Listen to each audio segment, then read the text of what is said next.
Welcome. I'm Dan Daly, and this is Dan Daly Business Commentary. I'm also the publisher of the Director's Letter and Executive Insight video series.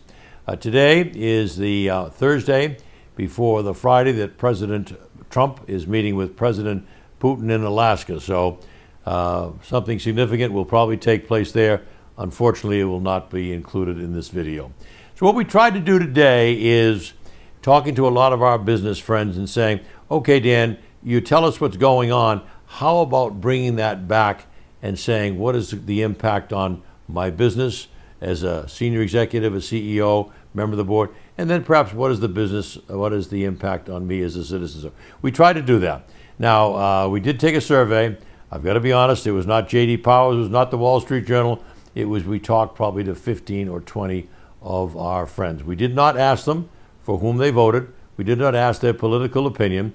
What we talked about is some things that are going on and get their reaction and try to trace those down back to you as a business executive. So for want of a better word, and I'm the marketing head here, I'm calling this video Truth and Consequences, and we'll probably take some abuse and some laughs for that. But let's start talking about some of the things that are going on.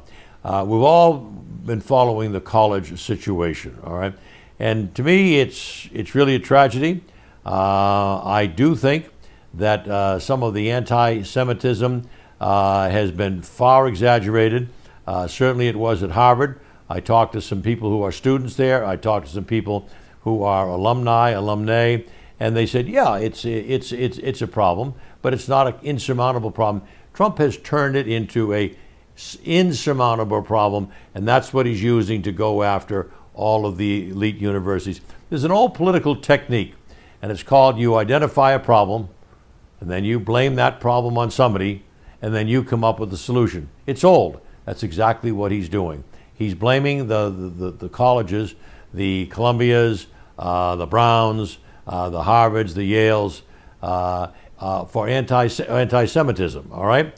And now he's the solution to that. So he created the problem, okay? And he's blaming it on the elite universities, and he is the solution. It's very basic politics. So yes, part of this is true, but nowhere near to the magnitude and the size that President Trump is reacting to regarding specifically anti-Semitism and anti-Muslim. That is not to imply there aren't problems on the campuses, especially as it relates to DEI. But that's not what he's first going after. So let's talk about it. So to date, I believe that Columbia has basically condescended to all of the requirements regarding oversight, producing data that that the Trump administration at various departments want from the Columbia University. They're also paying them $200 million. Now, where that $200 million is going, I'm not really sure.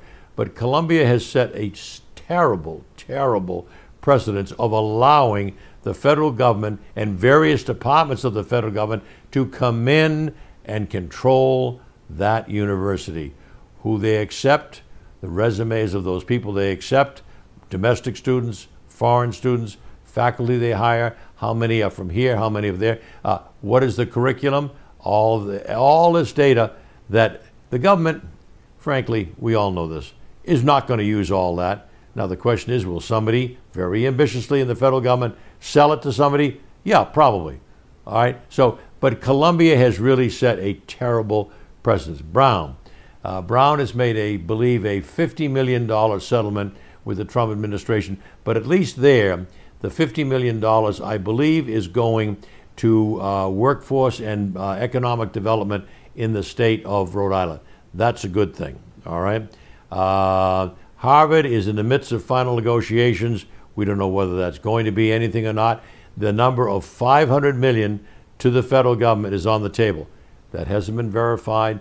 It hasn't been discussed at all what Harvard is going to condescend to do in terms of control, give up this.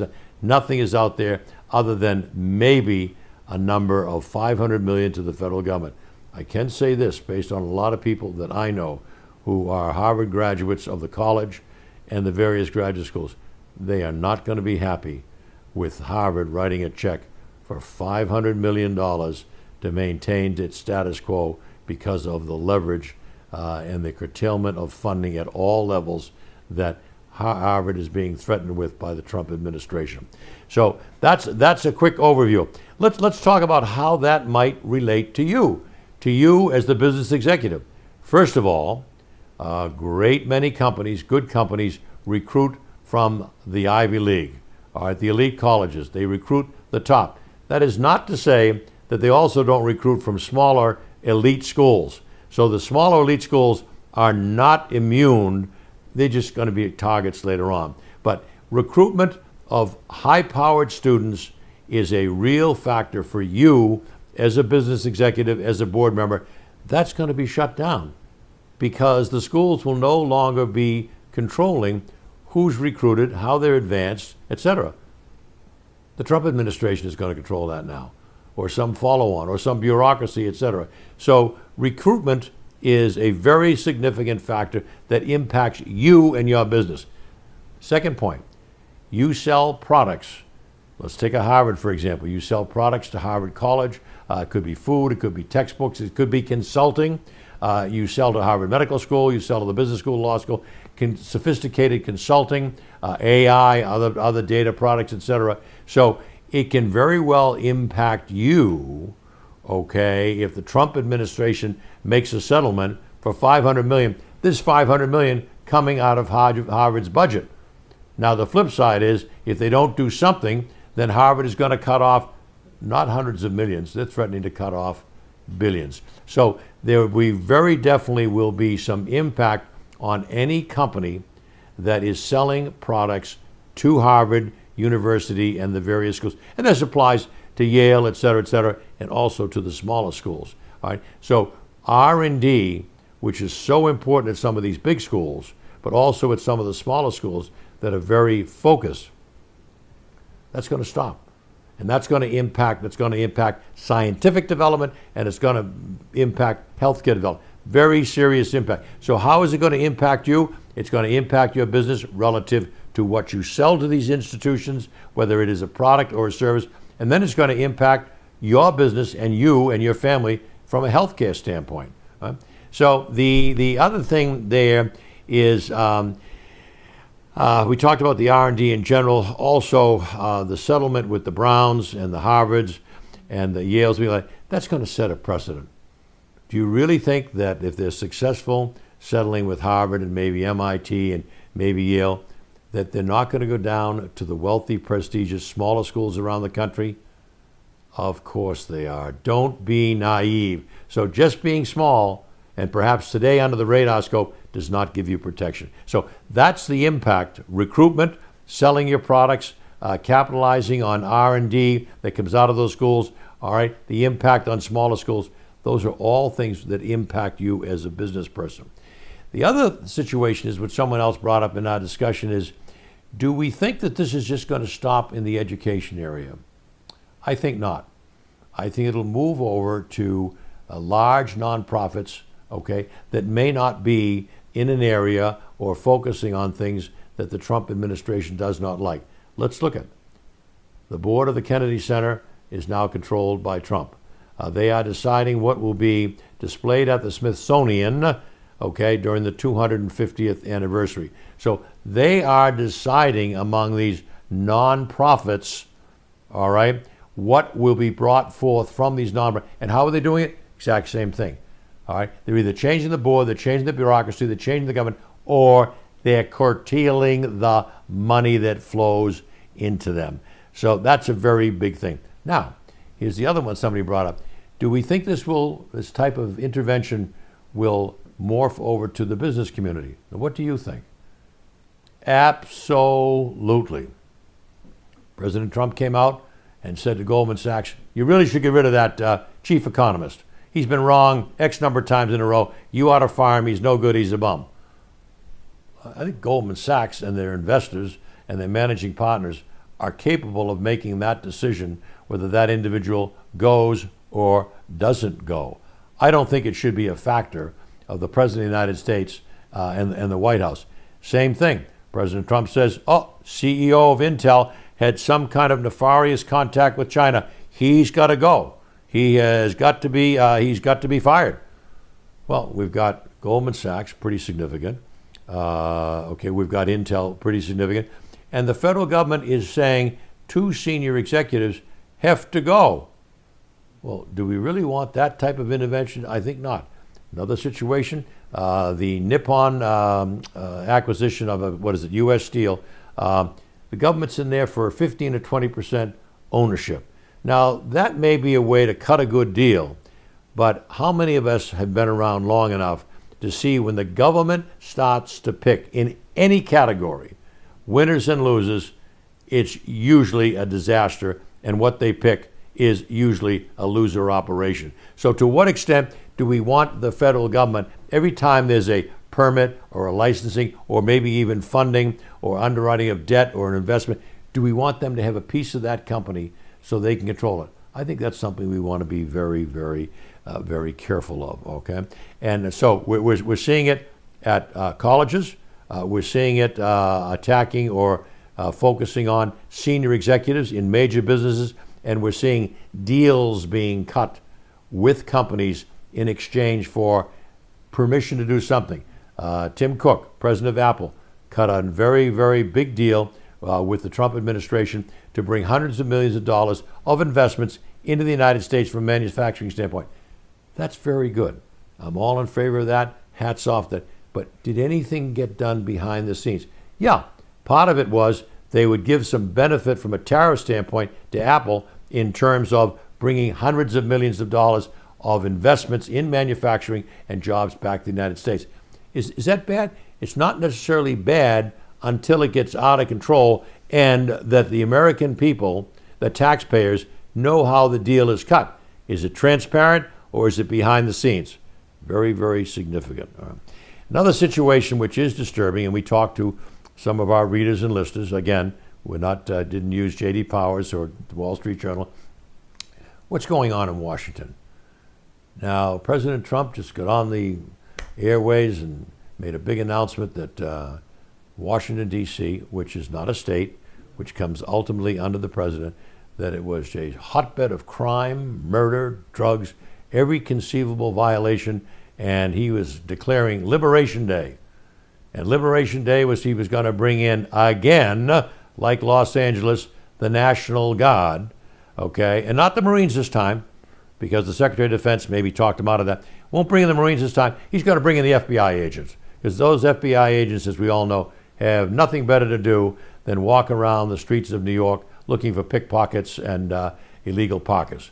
So now we have Washington, D.C. is a hub for criminal activity. We not only have the Washington police reporting to someone in the Trump administration, we now have the National Guard reporting into the Trump administration, and by definition, we have the FBI. Is that really what we want? And do we need it? Because everything I've read on the news in various reports is that crime in numerous categories, murder, robberies, etc., is all down in Washington. But Trump says, no, it's not. It's a disaster, and we're taking it back, and we may very well follow this policy, quote, in other cities. So do you want your city, where you live, or perhaps your business is, to be subject to the National Guard coming in, the FBI, or Under Secretary of Defense, the Marines? I don't think so. What's the impact on your business there? All right, you ask anybody in real estate in Washington and whether that's a positive thing to rent space or rent a building or something, to have the National Guard outside and the FBI walking up and down the streets. Do you really think that is a positive marketing thing for your building, your restaurant, your hotel, to have these people walking around? I don't think so. I do not think so. All right. How does that impact recruiting? You're a law firm there. You want to bring in the best of the best from UCLA Law or Yale Law, and they're saying, they come down and they say, well, geez, outside of the building there were these guys with camouflage and flak vests and helmets. I'm not really sure I want to join the firm. I know I was law review, but I've got some very good offers in New York and San Francisco and Boston. I'm not really sure that I like your firm and your offer is good. I'm not really sure that I want to join a firm that's in Washington, D.C. Can that happen? Of course it can happen. It can happen in the real estate area. It can happen to your recruitment efforts. Oh, there's one other thing. It's tourism. I don't know where it stands, but I would say that Washington, D.C. has to be probably one of the top 10 tourist locations in the United States. Do you think that coming from France, Germany, or somewhere else, they may not be coming for other reasons, but let's say they do come. Are they going to be impressed with armed troops by the Washington Monument in front of the White House or at the airport, or these strange guys who someone says they're FBI? Do you think that's going to be a positive thing from a tourism standpoint? No, it's not. So what do we got? We got a negative impact on real estate. We've got a negative impact on corporate recruiting. We've got a negative impact on tourism. And let me see. Young Barbara and Bob, we're going to go to Georgetown. I think not now. I think that application to Stanford and the University of Chicago is looking very attractive compared to those schools in Washington. Why? Because I don't want Johnny and Barbara to be down there and walking downtown, walking by people in camouflage, helmets, flak gears with long guns. I don't want it. So 4 things: real estate, recruiting, tourism, and education. Those are all things that we put in under Trump and consequence. Has anyone thought of those, or is it just more dramatic to have a story that this is Liberation Day and we're going to take our city back? That's what you have to worry about. Now, does that have a business impact? I just outlined for you 4 things. So forget the politics. Put those aside. We talked about the impact on business of what's going on with the attacks on the colleges, and we've talked about the impact on business that's going on in Washington, D.C. None of this is good, and you should be aware of it. Oh, it'll just work itself out. Why? Okay. We thought the National Guard and the Marines out in Los Angeles would work its way out. It's 3 weeks later. We got them in Washington, D.C. Only we don't have the Marines. We have the FBI. I mean, the precedent being set here is not good for business. It's not good for our democracy, and it seems to lack transparency. It seems to lack justification, and it certainly lacks overview. The president can do basically what he wants in Washington, D.C. It's not a state. Oh, well, Congress will take care of it. Well, Congress would take care of it, but we have the Speaker of the House sending Congress home until September because the House really doesn't want to deal with the Jeffrey Epstein situation. I'm sorry. They went home early because nobody wanted to deal with the Jeffrey Epstein situation. We got a couple of things going on. We got the President of the United States meeting with Russia. Okay. We still have the Middle East. Okay. We have ongoing attacks on the chief of the head of the Federal Reserve, Jerome Powell, who I think is a pretty good guy. And now he's a bum. He's stupid. He's made every mistake. This is what we hear. We just hear rocks being thrown here, insults being said. And what do we got? We got chaos. Go back to what I said earlier. Old political trick. You point to a problem, whether or not it's real, you say, that's a problem. And you blame it on Harvard College, or you blame it on Federal Reserve Chairman Powell, or you blame it on Zelensky, okay? And then you say, you're the solution. It's an old trick. Let's not follow it. Let's make sure that we have the leadership in Washington, okay, that we have confidence in, that they are protecting our country, our way of life, the rule of law, and the freedom of our citizens, not building whatever this empire is being called. Sobriety is what we're talking about. Trump and consequences. You asked how we take 2 issues, namely the attacks on colleges and the action and bring them back to you and your business. I believe we have done that in spades today. So, don't want to insult anybody, don't want to say you didn't know this thing, but we're responding to people saying to us, how does it relate to me as an individual? How does it relate to me as a business and executive manager? I think we've done that today. So nothing more than food for thought. But if we can convey that to you and get the old digestive juices going a bit, that will be important. This is our country. We love our country. Let's not say it's business as usual. It's not business as usual. Let's say it'll all correct itself. It hasn't. Got some big things coming up. Got a big meeting this weekend between President Trump and President. Let's see where it goes. Are we expecting peace? Are we expecting? I don't know. But this is simply to answer the questions that were posed to us by many of our viewers and readers. What is the impact on me and my business? Hopefully it was answered. So thank you very much for your attention. And again, we look forward to getting your questions, getting your answers, and working with you from a commentary standpoint as best we can. So thank you very much.